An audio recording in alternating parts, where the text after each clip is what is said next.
मग कोण सांगणार आपण नगरचे ते जाऊ दे ते पण ड्युटी करतात आपण काय बोलू शकतो बरोबर आहे का नाही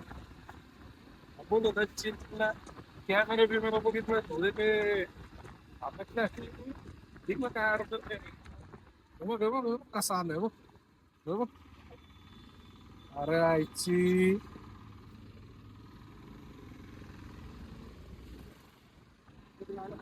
काय चालू आहे ते कळत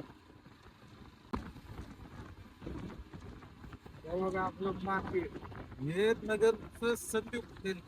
उची संधी होत हे नुसतं गाड्या वगैरे नुसती गर्दी वगैरे जे पुण्याचे लोक आम्हाला म्हणतात नाही आमच्या ऑफिस दोन चार आहेत ते संधी पाटील आमचं पुण्याचं हे बघून घे व्हावा ओजी ओरिजिनल संधी इथून चालू होते तुमच्याकडे लय उशीर आलाय